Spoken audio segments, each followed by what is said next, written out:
CTV News with Lauren Stallone. Good evening. Thank you for joining us. We begin tonight with breaking news. Sarnia police have announced the arrest of a wanted man in connection with a fatal shooting at Lambton College who has been on the run for more than 2 weeks. According to a social media post from Sarnia police, 24-year-old Ki Yao Chin Do was identified at a residence in London Monday where he was believed to be hiding. Police say Do eventually surrendered to police and was arrested. Do has been held for bail on charges of second-degree murder in the death of 20-year-old Dane Nisbet, who was shot outside a Lambton College bar on April 10th, as well as 2 counts of attempted murder and possession of a firearm. Sarnia police say they hope this arrest brings a small measure of comfort to the victim's family. A funding crisis facing frontline services for the homeless will soon be debated at London City Council. As Sean Irvin reports, with federal money expired, agencies want the city to step in. Volunteers with 519 Pursuit pack 120 lunches for some of London's most vulnerable. When we give them their lunch, they sit right down on the sidewalk and start eating it. They're obviously hungry, and that's the bottom line. But the bottom line remains in jeopardy as this agency continues to help those living in encampments and experiencing unsheltered homelessness.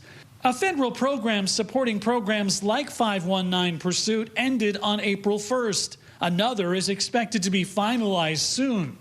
But in the interim, 519 Pursuit and drop-in hours at Arcade Street Mission are underfunded.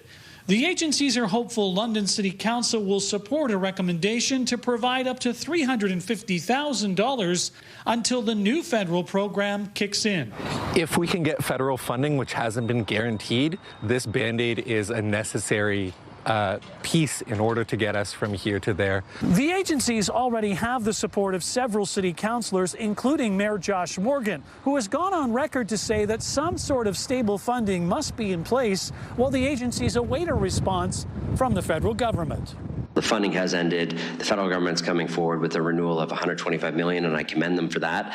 But we got to provide some sort of stability in the interim. As the full council is set to debate the proposal, 519 volunteers told us they recognize municipal purse strings are tight, but they fear the lifeline they provide for those on the street will snap without the cash. The question is, how do you use your funds most effectively? But I can't see how helping people who are clearly hungry is contrary to using funds appropriately. If we have less meals to give out, then that's more people that are struggling day to day. And that, Jerry says, would be a tragedy. But I think if you have any regard for your fellow human being, you've got to take this very seriously. In London, Sean Irvin, CTV News. The London Transit Commission is tapping the brakes on an idea that would have showcased local artwork inside their buses. The reason, a price tag that could reach $430,000 a year. Daryl Newcomb explains.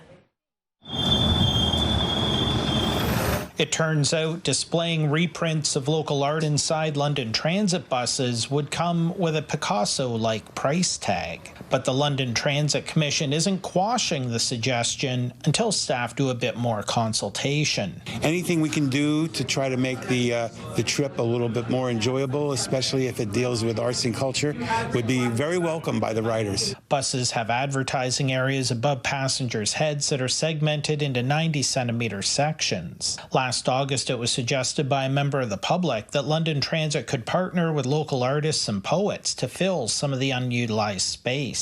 So transit staff consulted with its contractor in charge of advertising and printing. What we tried to do was give a range of scenarios. Obviously, it depends on how frequently you want to change that art, and recognizing the fact that we've got almost 250 buses in the fleet. Printing the same piece of art for all 250 buses and changing it monthly would cost $39,000 a year. A selection of 5 pieces changed monthly would jump to $118,000, and 15 different pieces changed each month would be $330,000, and hiring a staff member to oversee the program results in a total cost of $130,000 to $430,000 a year. Staff resources, we currently do not have the capacity within our current complement to be able to manage a program like that. The staff report describes the responsibilities of that new position as ensuring that the art and poetry that shows up is in the correct format and on schedule for printing, as well as ensuring that it meets LTC's content guidelines. The Commission did not recommend moving forward with a financial business case in City Hall's 2027 budget. However, they did direct staff to consult with the London Arts Council about how it could play a role in a potential program. I'm wondering if there might not be more economical ways to do this, insofar as our participating artists might want to provide more copies. That's why I wanted to get the Arts Council more involved in this. LTC staff will update the Commission after speaking with the Arts Council. Daryl Newcomb, CTV News. London police have identified a suspect in a targeted shooting that took place nearly 1 year ago. As CTV's Brian Bicknell tells us, investigators hope tips from the public will help locate the man they believe is responsible.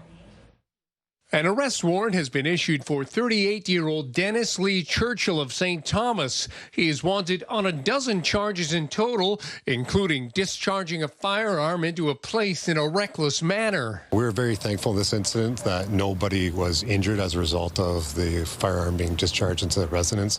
Obviously, this has a huge concern for public safety, and it's something that we take incredibly seriously. Police were called at 2:25 the morning of June 13th, 2025. After a citizen reported hearing several gunshots in the area of Emerald and Chelton Roads. Officers arrived and confirmed multiple shots struck a vehicle and garage door of a home on Emerald. No people were struck and no injuries were reported. Police say security video helped investigators from the Guns and Gangs section identify Churchill as the suspect. We went through an extensive video canvass. We were able to identify a vehicle involved, and from there our investigation continued. Police say this was not a random shooting, but the residence was targeted. Investigators believe someone knows where Churchill is. We believe that members of the public may be aware of where he is residing or staying right now. We believe that he has ties, or we know that he has ties to the London area, as well as Tillsonburg and St. Thomas. Police are advising the public that if you do see Dennis Churchill, do not approach him, as he is considered armed and dangerous. Simply call 911 and report your information. According to police, in 2025, there were 32 reported shootings in London. Brian Bicknell, CTV News. A weekend fire caused heavy damage to a North London home. London fire officials say the blaze caused about $1 million in damage to the home at the corner of Carnforth Road and Grangeover Avenue. Crews were on scene today to assess the damage. The fire department was called to the home around 5 Saturday afternoon and found smoke pouring from the structure. No one was home at the time of the fire, and it is not believed to be suspicious. London police are searching for a suspect after a woman was assaulted in the downtown core. Police say the victim was entering a building in the Talbot and John Street area around 3:30 Sunday morning when a man assaulted her. The suspect then took off on foot. The woman sustained minor injuries. He's described as white, around 6 feet tall, 30 to 45 years old, medium build, and a short gray beard. The Saugeen Ojibwe Nation is raising some strong concerns about fish safety near the shores of a local nuclear plant. With more, here's Scott Miller. Off the shores of Bruce Power sits a plethora of marine life, but that may not always be a good thing, contend biologists with the Saugeen Ojibwe Nation. In many cases, they're being attracted to the plant potentially, and there's real concern there that when these fish are getting attracted, that they're actually being put at risk by the plant facilities themselves. Bruce Power, the world's largest nuclear plant, uses large amounts of water from Lake Huron to cool its reactors. That water is ultimately discharged back into the lake warmer than when it went in, which attracts some fish species. Sometimes those fish make their way into Bruce Power's infrastructure and are killed doing so. The Saugeen Ojibwe Nation says their documents show large-scale fish kills going back as far as the plant's opening in 1977. Most seriously, we had a major fish kill just one winter ago. So, in that case, there was close to 5 million fish that were killed within the plant infrastructure as a result of getting attracted and then unfortunately getting into the cooling infrastructure. Bruce Power says they are governed by strict federal and provincial regulations, and they've made changes since 2025's major fish kill. Following the unprecedented fish event in 2025, which resulted from a rare convergence of environmental conditions, including prolonged cold weather and an unusually large presence of gizzard shad, Bruce Power promptly implemented additional protective measures. This includes the installation of physical barriers, acoustic and strobe light deterrents, enhanced monitoring, including technologies using sonar and camera-based systems, and expanded lake monitoring and research to better understand fish movement and ecosystem responses.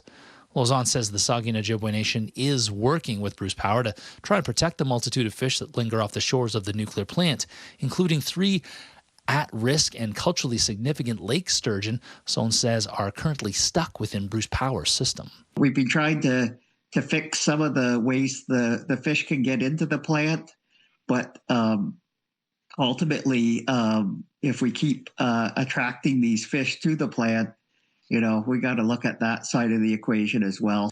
Near Kincardine, Scott Miller, CTV News. A date has been scheduled for the inquest looking into the death of a Sarnia tennis pro who was shot by police after an incident in downtown London. 29-year-old Justin Barassa died in October of 2021 after an interaction with London police officers along Richmond Row. Officers were responding to a reported break-in at the time when they wrongfully suspected Barassa. Police say that after an altercation, he started choking an officer before he was shot. The inquest date has been set for May 4th. It's hoped that the jury recommendations from the inquest will prevent similar deaths in the future. The 2 officers involved have been cleared of any wrongdoing. It's a sweet way to give back. Today marks the official launch of the annual Smile Cookie campaign at Tim Hortons locations across Canada. And as CTV's Rita Ismail tells us here in London, every dollar raised is staying local to support 2 important causes. Good squeeze. The familiar pink and blue icing is back, marking the return of Smile Cookie Week in Canada. From now until May 3rd, every cookie sold in the region at a participating Tim Hortons location will support Children's Health Foundation and Community Living London. The funds are being used to support our pediatric oncology, kids with cancer. This will help for research, it will help for direct patient support, it will help purchase equipment that's needed to operate and provide those services. For families like Tatiana's, the impact is deeply personal. Her 5-year-old daughter, Kellyanna, received specialized care for Wilms tumor at Children's Hospital here in London.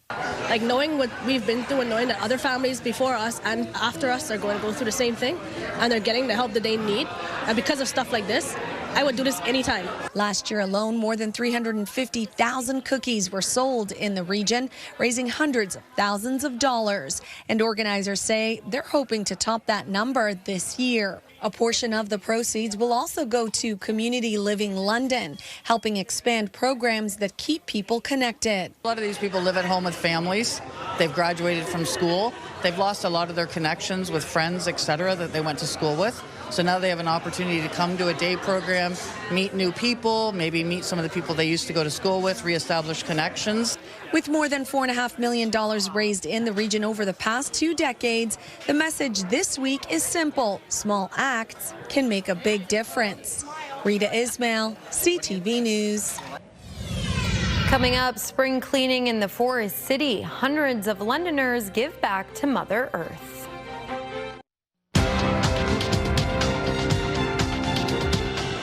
Canada's main stock index finished in negative territory to start the week. In Toronto, the TSX fell 86 points, and in New York, the Dow lost 63, but the Nasdaq gained 51. The Canadian dollar added a third of a cent today, and on commodity markets, gold dropped $47 an ounce, and oil gained almost $2 a barrel. Parents who've lost children and young people who've been hurt showed up at Parliament Hill today with an important message. Kids are being harmed every day on social media. As Rachel Ayala reports, something has to be done about it now. Time is up. Youth from across the country came to the nation's capital today with a clear message. The time is up. Stop the delay and protect the kids today. Armed with a stack of letters addressed to every single member of Parliament, they are calling on the federal government to urgently introduce and pass online safety legislation. I have been waiting a third of my life for this to be reality. As the first generation growing up fully online, they spoke about feeling unsafe on social media, using AI chatbots, and playing video games. We can't vote, but our voices matter. Parents who have seen what damage can be done to kids online were also there, including Amanda Todd's mother, who has long been demanding action after her daughter, a victim of cyberbullying, died by suicide. Her story shocked this country, but what should shock us even more is that more than a decade later, children are still being harmed in the same ways. The Liberals have been promising some form of online harms legislation since 2019. Two different versions were tabled in Parliament and scrutinized, but both bills died between the last two federal elections. The youth then hit the Hill, meeting with decision makers from all parties to lobby for a new online harms bill this spring. Their push comes on the heels of Manitoba Premier Wab Kinew committing to ban social media and AI for children in his province. Our kids will never be for sale, and their attention and their childhoods should never be profited from. Well, as a parent, I share the same concerns as many parents. Too much screen time, highly addictive algorithms. Today, the group also met with Mark Miller, the minister responsible for future online harms legislation. He's yet to say when a new bill may be ready, as he's still consulting experts on what its scope should be. But the youth told me today they won't let another year pass without action. Rachel Ayala, CTV News, Ottawa. A public hearing is being held today on the Ford government's bill, which would result in sweeping changes to Ontario's education system. Bill 101 would limit school board sizes, cap the amount paid to trustees, and establish a CEO role as the top employee at a school board. The legislation has been criticized by the opposition, who say it does little to help students. Showers, the potential of thunderstorms with gusty winds, all a part of this boundary. Massive system of low pressure is splitting in two, at least, the area of precipitation. We're seeing snow in parts of northwestern Ontario, but the rain has certainly been the story over the last several hours, and it cut through parts of the upper Ohio Valley into Michigan and now southern Ontario as I speak. More rain tonight into tomorrow. Gusty winds, wet weather likely to spread right across southern Ontario proper. So you'll need to be prepared for the rain, the wind, and thunderstorms, and perhaps beyond. I'll break down what you need to know as we look ahead into the rest of the week coming up. Gary joins me now. Gary, it was another beautiful day outside today. Beautiful in the morning, in particular, late morning through the early afternoon. I agree, but things are changing as we speak. Increasing cloudiness coming up from the southwest, and with that, this cold front being the trigger along this boundary could elicit some thunderstorm activity through the overnight into early Tuesday morning. Today's high 6 degrees above seasonal. That's where some of that pleasantness comes from.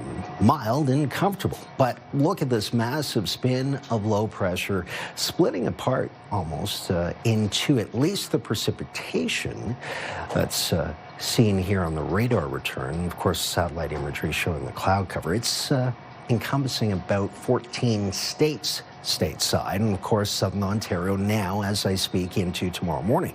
As it splits, there will still be residual effects post-frontal, meaning behind the initial wave, if you will. Could see secondary and tertiary waves, in fact. So rainy as I speak into tomorrow morning, pre-dawn. Again, showers through to the midday and again, perhaps around supper time, late afternoon supper time for Tuesday. Here's the breakdown. This for Tuesday across much of southwestern Ontario will see the same. Just cloudiness and windy, by the way. It's been windy through the latter stage of your Monday. Now, windy is a big part of the wet weather we could see for tomorrow, Tuesday, anticipated. Thunderstorm risk is also there. There isn't a huge outbreak anticipated, but garden variety thunderstorms and some steady rains at times. Speaking of rain, we'll have another system on the heels of this one, bringing some more wet weather Wednesday. Thursday and Friday, note those temperatures though. Wednesday through to Friday will be fortunate to reach 10 degrees Celsius. The lows will get down as cold as chilly as 0, if not -1 through to Saturday morning. Saturday, Sunday, looking a little bit better with fair weather. Temperatures 8 and then 11. Then we'll see possibly double digits next week. The 7-day forecast for the Midwest, I'm calling for some rain showers and potential thunderstorms through the overnight. It might wake you up. And then more rain through the day. Tuesday, a high of 18, about 6 degrees above seasonal, and the cold front ushers in a colder air mass, and with that, we cool down. Wednesday, rainy, sunny break. Thursday, but only 10 degrees, then 8-5. Wow.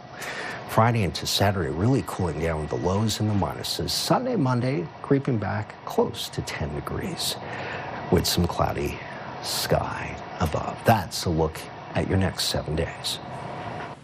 Thanks, Gary. A farm in Vermont was expecting one of its sheep to have twins, but the owners suspected much more, and they were right. She ended up having sextuplets. Yes, 6 lambs. All are doing well, including the mother. She previously had quadruplets, and a recent checkup indicated she would have 2 lambs this time. But when the big day came, the baby lambs seemed to keep coming. A group of renovators from the London Home Builders Association took on a special project this week. Their yearly community build took them to a camp in Kamoka. CTV's Brent Lale reports. Every year we do a community build, it's what it's called. It's a Renovators Council initiative. Members of the London Home Builders Association were hard at work tackling a charity project. It's usually a fun day. We do something small that we can tackle in a single day. Today we took care of these 2 cabin decks here at Camp Chemo Key. Camp Chemo Key is a classic, inclusive camp owned by the United Church of Canada. It's surrounded by Forest Trail and features cabins and campfire. It has been here since 1960. I was here as a child in about 61, 62. It has operated as a children's camp in that entire time, and we are constantly doing upgrades. We have made a number of our cabins completely accessible, door operators ramps. We have just come through another major energy project where we have reduced our greenhouse gas emissions by 80%. Last year, the council built a garden for Indwell's Embassy Commons. This time, it was the deck project. Always hoping for a charity or a nonprofit organization and something that'll give back to the community. I know there's a lot of members, part of the LHBA, that have gone to Camp Chemo Key or live in the area, so it was close to a lot of them. In a tough economy, everyone is facing financial challenges. Without this help, the camp says they would have to fundraise and come up with teams capable of doing this type of renovation. These decks have made a huge difference to our aging cabins. These cabins were built in the early 60s, and they used to just came right off. And it's just wonderful that the London Home Builders Association has contributed so much to finalize our big deck building project. Brent Lale, CTV News. There was plenty of music, dancing, culture, and colors at Victoria Park this weekend as festival season kicked off in the Forest City.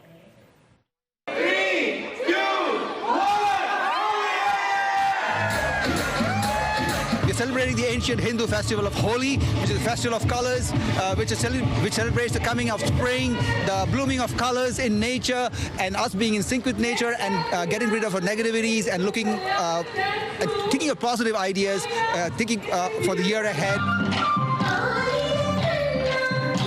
The festival actually falls in March, but due to the weather conditions, we've had to push it down to April. The main theme is that unity in diversity, that beneath all of these colors, that we are all one. We're one family, and that we are one world and in sync with nature, the beings, animals, plants, everything together.